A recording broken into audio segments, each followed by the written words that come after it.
El vapor del baño aún flotaba en el aire como un velo traicionero cuando Victoria salió envuelta en una toalla blanca, su piel reluciente bajo la luz tenue de la bombilla del pasillo. «Laura, no puedo más con esto», gritó, su voz rompiéndose como un jarrón de porcelana antigua en las baldosas frías de nuestro piso en el Albaicín. Y en ese instante, mientras el eco de sus palabras rebotaba en las paredes encaladas, supe que el secreto que había guardado durante meses se desmoronaría como las torres de arena de la playa de la costa tropical. Me quedé paralizada en el umbral de la cocina, con una taza de té de menta hirviendo en las manos, el aroma a hierbas andaluzas mezclándose con el olor a jazmín que siempre la perseguía.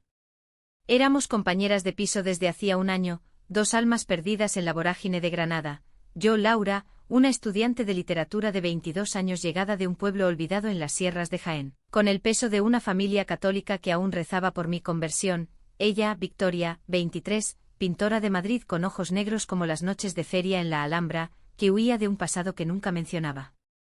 Nuestro apartamento era un caos romántico, lienzos a medio terminar por todas partes, libros de Lorca apilados en el suelo y el eco distante de guitarras flamencas subiendo desde las cuevas del Sacromonte. Pero esa noche todo cambió. Su grito no era solo ira, era una herida abierta, sangrante, que yo misma había infligido sin saberlo. ¿Qué demonios te pasa, Vic? ¿Otra vez con tus dramas de artista? Intenté sonar casual, pero mi voz temblaba como las hojas de los naranjos en el viento de levante. Me acerqué dejando la taza en la mesa de madera astillada que habíamos rescatado de un mercadillo en el Zocodover. Ella se giró, la toalla resbalando ligeramente por su hombro, revelando una cicatriz fina en la clavícula que siempre me había intrigado pero que nunca osé preguntar. No es un drama, Laura. Es mi vida. Tú me has visto con él, ¿verdad? Con Pablo. En la Plaza Nueva, ayer por la tarde. Sus palabras cayeron como un mazazo, y el mundo se inclinó. Pablo. El nombre que había oído en susurros telefónicos a medianoche, el que aparecía en sus redes con fotos inocentes de tapas y vino en las tascas del Realejo. Lo había visto, sí. Desde la ventana de la biblioteca de la Facultad de Filosofía, los había observado riendo bajo los arcos mudéjares, su mano en la de él, y algo dentro de mí se había quebrado como un azulejo bajo el pie. No era celos, o al menos eso me decía a mí misma. Era algo más profundo, un anhelo que había nacido en las noches de insomnio compartidas, cuando nos contábamos secretos bajo las estrellas desde el balcón, con el rumor del Darro abajo como banda sonora. Victoria era mi refugio en esta ciudad de laberintos y susurros, donde el sol abrasador de Andalucía quemaba no solo la piel, sino las almas. Pero ahora, ese refugio se convertía en una trampa. ¿Y qué si te vi? No soy tu guardiana, Vic. Haz lo que quieras con tu vida de bohemia madrileña. Mentí. Mentí con la ferocidad de quien se ahoga en el Guadalquivir y finge nadar. Ella soltó la toalla al suelo, quedando en ropa interior, vulnerable como una diosa pagana en ruinas. Eres una hipócrita. Tú que me miras como si yo fuera tu musa, que me besas en sueños cuando crees que duermo. Crees que no lo sé. Pero eliges el silencio, el miedo. ¿Y yo? Yo tengo que fingir con Pablo para que mi familia no me desherede, para que no me quiten la herencia de mi abuela, esa casa en Toledo con viñedos que es lo único que me queda de ella. Sus palabras me golpearon como una saeta en una corrida de osos en las fiestas de San Fermín, aunque estuviéramos en Granada, el dolor era universal, ibérico, visceral. Retrocedí hasta chocar con la encimera, el borde cortándome la palma. Un hilo de sangre brotó, pero no lo sentí. Victoria se acercó, sus pies descalzos silenciosos sobre el terrazo. Mírame, Laura. Mírame de verdad. Sus ojos, esos pozos de medianoche, estaban llenos de lágrimas que no caían, como las fuentes secas de la Alhambra en verano. Extendí la mano herida, y ella la tomó, lamiendo la sangre con una ternura que me desarmó. Esto no es fingir, Vic. Esto es real. Desde el primer día que entraste por esa puerta con tu maleta llena de óleos y sueños rotos. La besé entonces impulsiva, con el sabor metálico de mi propia sangre en los labios. Fue un beso de flamenco apasionado, doloroso con el taconeo de nuestros corazones acelerados. Pero el beso se rompió con un portazo lejano, el vecino del piso de abajo, el viejo gitano que tocaba el cante jondo a deshoras. Nos separamos jadeantes y en ese vacío el secreto que ella había soltado se expandió como humo de un cigarro rubio en una tertulia literaria. Pablo no era un amante, era una fachada, un escudo contra la homofobia rampante de su familia conservadora, esos terratenientes toledanos que veían el amor entre mujeres como un pecado peor que el robo de aceitunas en las fincas de Córdoba. Y yo. Yo había malinterpretado todo, dejando que el veneno de la duda corroyera lo que podría haber sido. Lo siento, murmuré, pero ella ya se había envuelto de nuevo en la toalla, como en una armadura. El daño está hecho, Laura. Mañana viene a Granada. Mi familia lo ha arreglado todo, una cena en el parador, anillos en el horizonte. ¿Y tú? Tú tendrás que ver cómo me entrego a esta farsa por supervivencia. Aquella noche no dormí. Me tumbé en mi cama individual, con las sábanas oliendo a su perfume de azahar, escuchando cómo el viento silbaba entre las persianas de madera. Granada, con su historia de moros y cristianos, de amores prohibidos en los poemas de Aixa, parecía burlarse de mí.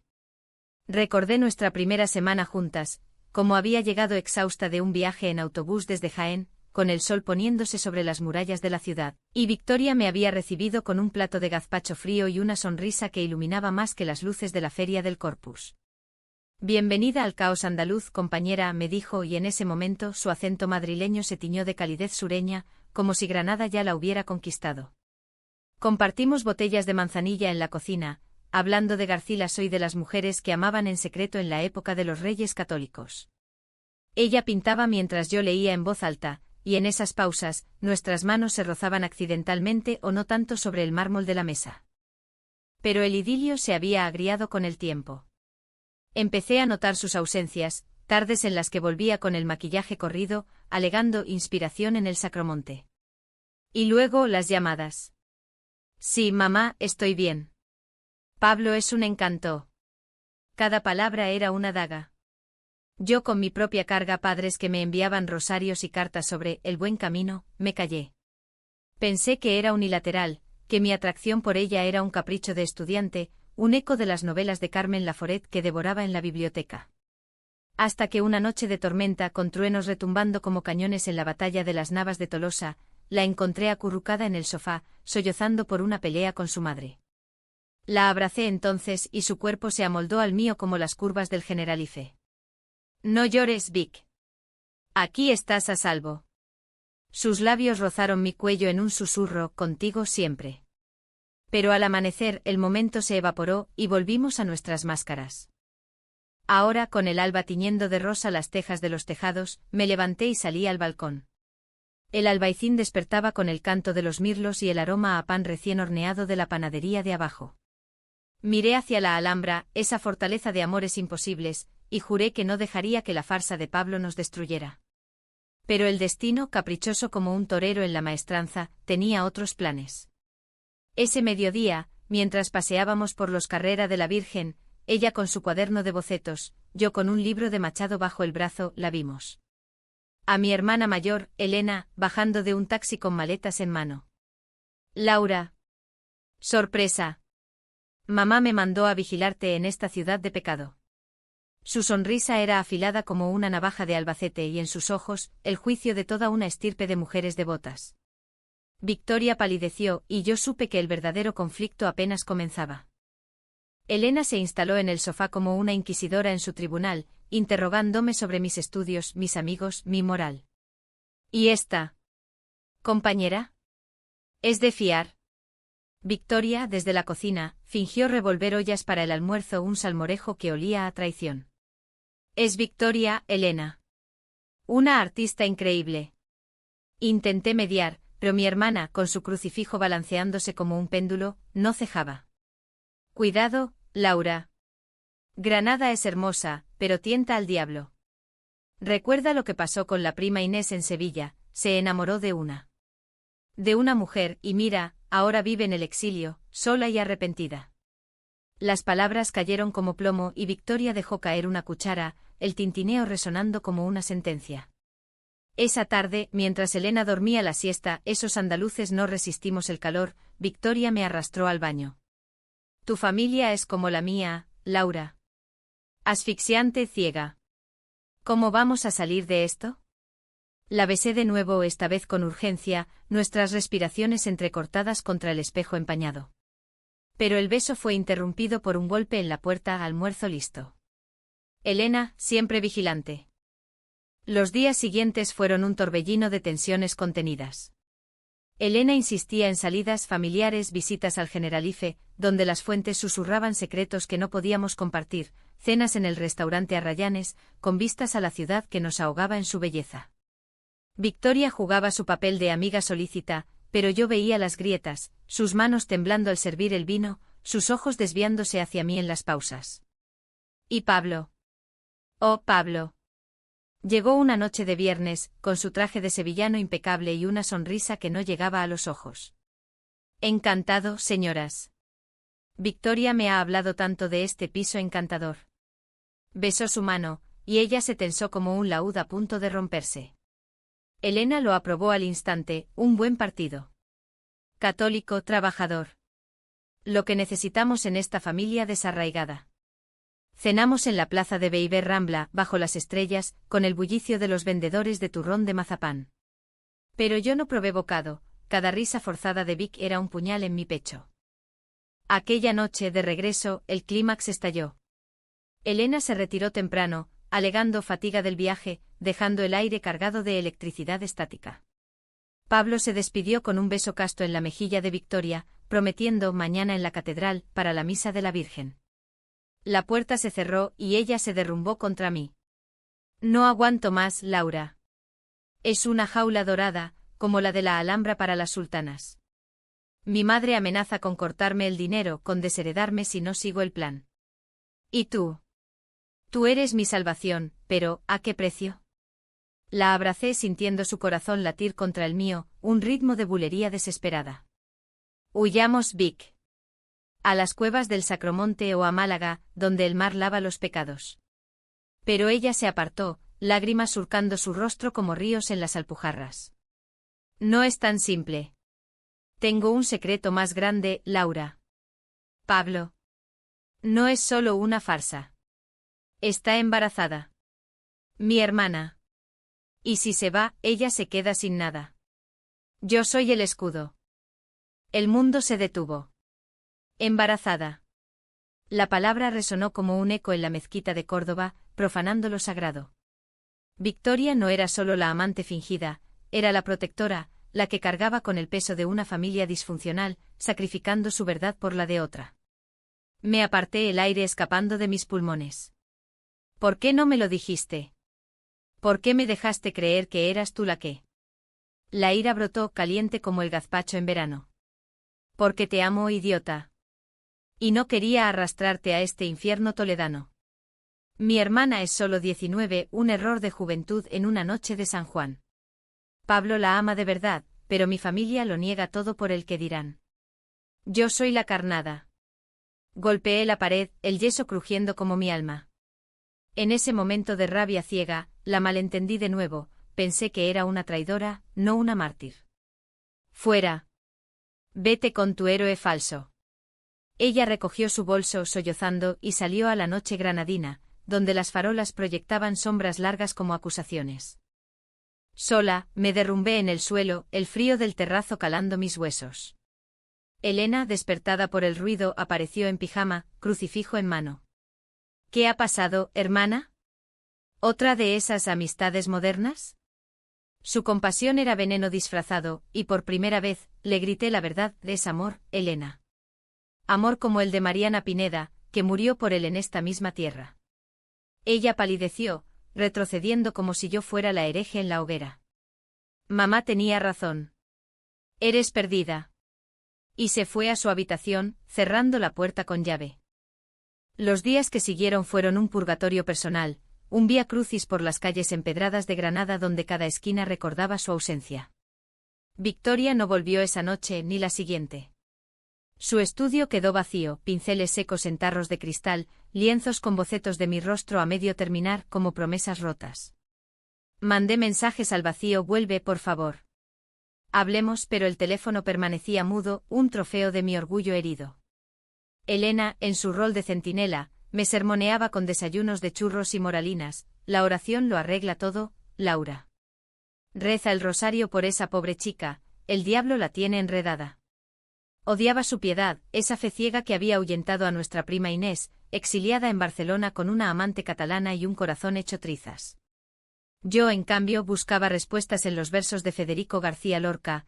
Verde que te quiero verde, recitaba en voz baja, paseando por el paseo de los tristes, con el río Genil murmurando consuelos.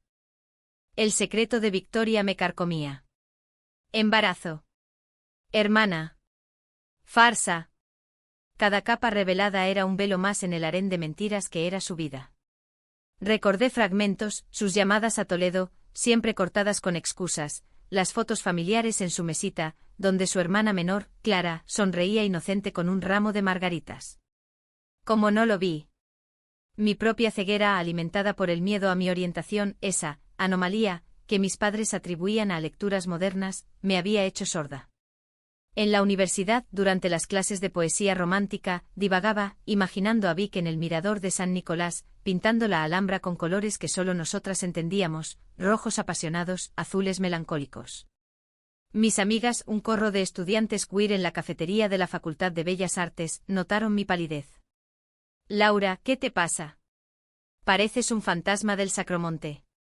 Les conté todo omitiendo nombres, y ellas asintieron con sabiduría callejera. El amor lésbico en España es una danza de fuego, amiga. Quema, pero ilumina. Decidí actuar. Una mañana de niebla en las colinas, alquilé una Vespa a esos cacharros ruidosos que zumban como abejas en las ferias y me lancé hacia el parador de San Francisco, donde Pablo y ella habían planeado su cita oficial. Elena protestó, «¿Estás loca? ¿Y si te ven?» Pero yo ya no escuchaba, el viento en mi cabello era libertad, un eco de las jinetes en las romerías de La Vega. Llegué sudada con el corazón en la garganta, y allí estaban, en la terraza con vistas eternas, él con una rosa en la solapa, ella rígida como una estatua de mármol en la capilla real. Me acerqué ignorando las miradas de los turistas ingleses sorbiendo sangría. Vic, por favor. No finjas más. Pablo se levantó confundido, «Oye, ¿quién eres tú?» Pero ella, con ojos de ciervo acorralado, me suplicó con la mirada, «Vete, Laura. Esto es por Clara». La confrontación fue un torbellino.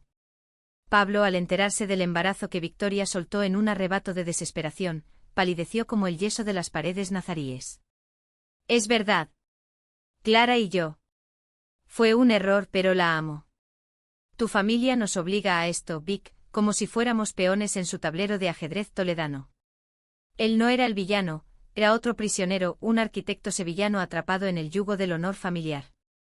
Los tres nos sentamos en un banco de piedra, bajo los naranjos del patio, y las verdades fluyeron como el vino de la Alpujarra. Victoria había aceptado el compromiso falso para que Pablo pudiera casarse con Clara en secreto, financiado por la herencia que su madre controlaba. Si no lo hago, Clara aborta o huye, y mi familia la repudia. Soy el sacrificio, el señuelo. Lágrimas colectivas, abrazos torpes. Yo en mi egoísmo había visto solo traición, no nobleza. Pero el alivio duró poco. Al bajar al salón del parador, donde un grupo de flamencos ensayaba para la noche, nos topamos con el verdadero antagonista, la madre de Victoria, doña Isabel, llegada intempestivamente de Toledo en su coche de lujo, con séquito de parientes y un rosario de reproches. Victoria. ¿Qué es esta farsa? He oído rumores. Y ahora, esta intrusa. Sus ojos, idénticos a los de Vic pero endurecidos por décadas de viudez y convención, me escrutaron como a una hereje en la Inquisición. Elena, que me había seguido en taxi, maldita sea su tenacidad, intervino, «Señora, es un malentendido. Mi hermana solo». Pero doña Isabel la cortó, «Silencio. Mi hija se casa con Pablo, punto. Y si hay desviaciones, cortaré todo, la casa, el dinero, el nombre». Victoria se interpuso, voz firme por primera vez, «Madre, basta. Amo a Laura. Y Clara ama a Pablo. Deja de jugar a ser Dios en esta familia». El escándalo estalló como una traca en las fiestas de la Cruz. Doña Isabel gritó atrayendo miradas de los huéspedes, Pablo defendió a Clara con pasión inesperada, revelando cartas y promesas. Elena, en un giro que nunca imaginé, tomó mi mano, «Madre nos educó mal, Vic. Pero el amor. El amor no es pecado. Recuerda a las monjas de clausura en Úbeda, que escribían poemas de pasión santa. Las palabras de mi hermana fueron un bálsamo, un puente entre nuestras herencias opresivas. Doña Isabel, acorralada por la verdad colectiva, se derrumbó en una silla, sollozando por primera vez. Todo por el que dirán. Por el recuerdo de tu padre, que era tan estricto. Victoria la abrazó y en ese gesto, vi el perdón brotar como agua en el desierto de Tabernas. Regresamos al piso al anochecer, un cuarteto improbable, Victoria y yo en la Vespa, Elena y Pablo en el taxi, planeando la boda verdadera de Clara en una ermita discreta de las Alpujarras. En el balcón con la Alhambra como testigo, Victoria y yo nos besamos sin prisa, un beso de soneto petrarquista, eterno, luminoso. Perdóname por los secretos, murmuró. Perdóname por los malentendidos, respondí. Elena, desde la cocina preparando un ajo blanco reconciliador, sonrió, tal vez Granada no sea tan pecaminosa después de todo. Pero la paz era frágil, como los azulejos en las paredes del Generalife. Esa noche un mensaje de doña Isabel, venid a Toledo. Hablemos como familia. ¿Era una trampa o una redención? No lo sabíamos. Al día siguiente partimos en tren, dejando Granada envuelta en su niebla matutina, con el corazón latiendo al ritmo de las vías, esperanza y temor entrelazados. En Toledo, la ciudad de las tres culturas judía, cristiana, mora, nos recibió con su catedral gótica alzándose como un dedo acusador. La casa familiar era un palacio renacentista en el barrio de la Judería, con patios de limoneros y retratos de antepasados ceñudos. Doña Isabel nos esperaba en el salón, flanqueada por tíos y primos, un tribunal improvisado. Clara, con su vientre apenas abultado bajo un vestido amplio, se sentó junto a Pablo, manos entrelazadas. Hablemos, dijo la matriarca, voz temblorosa. Victoria tomó mi mano bajo la mesa, un gesto de ancla en la tormenta. Madre, esto no es una elección. Es mi verdad. Laura es mi amor como Clara es el de Pablo. Silencio sepulcral, roto solo por el tic-tac de un reloj de cuco. Un tío, el mayor, intervino, en esta familia, el honor es sagrado. Pero el amor. El amor es de Dios, no del hombre. Sus palabras, eco de proverbios castellanos, abrieron una grieta. La discusión se extendió horas, argumentos bíblicos contra versos de Santa Teresa, que amaba con fuego místico, reproches por escándalos modernos contra recuerdos de tías solteras que vivían juntas en discreción. Yo hablé por primera vez, voz firme pese al nudo en la garganta, señora, en Jaén, mi familia me repudió por libros. Pero aquí, en esta tierra de poetas y mártires, ¿no podemos ser libres? Doña Isabel me miró y en sus ojos vi no ira, sino un abismo de soledad, viuda joven, criando hijas en un mundo de machos y conventos. Perdí a tu padre en la guerra civil, Victoria. Juré protegeros. Pero el miedo me cegó. Lágrimas colectivas de nuevo, abrazos que olían a lavanda y a pasado. Clara, valiente, añadió, madre, este niño nacerá en amor, no en vergüenza. Déjanos. El veredicto llegó al atardecer con el sol tiñendo de oro las sinagogas. Os bendigo. Pero con condiciones, discreción, y que Clara se case en la catedral. No era libertad total, sino un compromiso ibérico, pasos pequeños en un baile eterno. Regresamos a Granada esa noche exhaustas pero unidas. En el tren, Victoria dormía en mi hombro, su aliento cálido como el siroco. Gracias por pelear, susurró en sueños. Yo besé su frente sabiendo que los secretos no mueren, se transforman. De vuelta en el Albaicín, la vida se tejió con hilos nuevos, frágiles, pero resistentes como la seda de las mantillas en Semana Santa. Victoria reanudó sus pinturas, ahora con paletas de azules y verdes inspirados en el Darro, y yo, en mis ensayos sobre feminismo en la literatura del siglo de oro, encontraba ecos de nuestra historia en las cartas censuradas de la condesa de Galve. Elena decidió quedarse unas semanas más, no como guardiana, sino como aliada inesperada. Juntas, explorábamos los baños árabes del Hammam al-Ándalus, donde el vapor disolvía no solo el sudor, sino las barreras. Tal vez yo también tenga secretos, Laura confesó una noche, con una copa de vino de rueda en la mano. En Sevilla, con aquella profesora de historia. Su sonrisa era tímida, un brote en tierra árida. La abracé, hermanas, por fin en la verdad. Pero los conflictos no se evaporan como el rocío en las huertas de la Vega, mutan, acechan en las sombras. 2 semanas después llegó la carta de doña Isabel: la boda de Clara se adelanta. Venid todas. Y traed vuestros anillos, si os atrevéis. Era un desafío velado, una prueba de fuego. Victoria palideció al leerla, su pincel deteniéndose en un lienzo de la Alhambra nevada, rara avis en Granada. ¿Y si es una trampa? ¿Si nos repudia en público? El miedo, ese viejo compañero andaluz, nos envolvió como la niebla en el Mulhacén. Pablo llamó desde Toledo: todo está listo. Clara está radiante, pero tu madre duda. Decidimos ir, no por sumisión, sino por amor, el de Clara por su futuro hijo, el nuestro por una familia que paso a paso se redimía. El viaje fue un peregrinaje: tren a Madrid, luego coche alquilado por las llanuras manchegas, deteniéndonos en molinos de viento que giraban como ruegos de Don Quijote por amores imposibles. En la Catedral de Toledo, bajo los vitrales que filtraban luz divina, Clara y Pablo se casaron en una ceremonia íntima, solo familia cercana, un cura progresista que bendijo uniones del corazón. Doña Isabel, con velo negro de mantilla, lloró durante el sí, quiero, y al final, tomó la mano de Victoria: hija, si esto es tu camino, camina con dignidad. Como las mujeres de nuestra sangre, que tejieron imperios en silencio.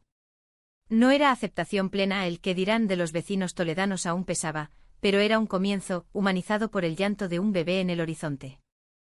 Nosotras, Laura y Victoria, no llevamos anillos ese día. En su lugar, en el patio de la casa familiar, bajo los limoneros cargados, intercambiamos promesas susurradas: te elijo, en Granada o en el fin del mundo. Elena fue testigo y doña Isabel, desde la ventana, asintió con una sonrisa quebrada. Esa noche, en la celebración con jamón ibérico y canciones de zarzuela, bailamos un vals torpe, nuestras manos entrelazadas como raíces en la sierra. Pero el clímax inesperado llegó al amanecer: un tío borracho, el reaccionario de la rama cordobesa, irrumpió con gritos: esto es sodomía. Deshonra a los difuntos. El escándalo amenazaba con estallar, platos volando como en una paella airada. Victoria se plantó, voz como trueno: tío, el amor no deshonra. Es lo que nos queda cuando el orgullo muere. Yo la respaldé y sorprendentemente doña Isabel lo expulsó: fuera de mi casa. Aquí mandan las madres, no los fantasmas. El incidente nos dejó magulladas pero fortalecidas. Regresamos a Granada con el invierno acercándose, las primeras nieves en la Sierra Nevada pintando postales idílicas. Nuestro piso, ahora hogar verdadero, bullía de vida: cenas con Elena y sus nuevas amistades queer de la facultad, sesiones de pintura donde Vic capturaba mi risa en óleos, lecturas compartidas de La casa de Bernarda Alba para exorcizar fantasmas maternos. Los malentendidos se disiparon en conversaciones nocturnas, desnudando almas sin toallas ni secretos. Pensé que me traicionabas, le confesé una noche, acurrucadas en el sofá con mantas de lana de las Alpujarras. Y yo que tú me veías como un error pasajero, respondió besando mi sien. Pero el error fue el silencio. Ahora, gritemos nuestro amor al viento del levante. La decisión difícil llegó en primavera, con las flores de azahar perfumando el aire. Doña Isabel nos invitó a pasar el verano en la casa de viñedos, para conoceros mejor. Era un riesgo, convivencia con la matriarca, pruebas de convivencia en un mundo aún prejuicioso. Elena nos animó: ide. El cambio viene de dentro como la vendimia. Aceptamos, empacando sueños en maletas. En los viñedos toledanos, bajo el sol implacable, trabajamos codo a codo, yo vendimiando uvas moscatel, Vic pintando los racimos maduros. Doña Isabel observaba al principio distante, pero gradualmente se unió, enseñándonos recetas de gazpacho manchego, contando historias de su juventud rebelde: una fuga a Madrid por un poeta, abortada por el deber. El amor me robó la juventud, pero os lo devuelvo a vosotras. Un atardecer en la bodega fresca nos abrazó a las 3, Elena incluida, que había llegado de visita: sois mis hijas. Todas. El final no fue un cuento de hadas con boda en la mezquita, fue humanamente imperfecto, tejido de hilos rotos y remendados. Clara dio a luz a un niño robusto, bautizado con nombre de santo andaluz, y Pablo se convirtió en cuñado leal, enviando vinos de sus fincas. Mis padres, en Jaén, recibieron una carta mía: os quiero, pero vivo mi verdad. No respondieron pronto, pero el silencio era menos hostil. Victoria y yo, de vuelta en Granada, planeamos un futuro modesto: una exposición de sus pinturas en la Galería de la Alcaicería, mis estudios culminando en una tesis sobre amores lésbicos en la poesía nazarí. En el balcón, una noche de luna llena, brindamos con Ribera del Duero robado de Toledo, por los secretos revelados, los malentendidos curados, las traiciones perdonadas. Y así en la ciudad de las maravillas escondidas encontramos nuestra maravilla, un amor que como el flamenco duele y sana, grita y susurra, une y libera. Porque en España, tierra de pasiones y cruces, el corazón late más fuerte en la adversidad. Y el nuestro latió por fin al unísono.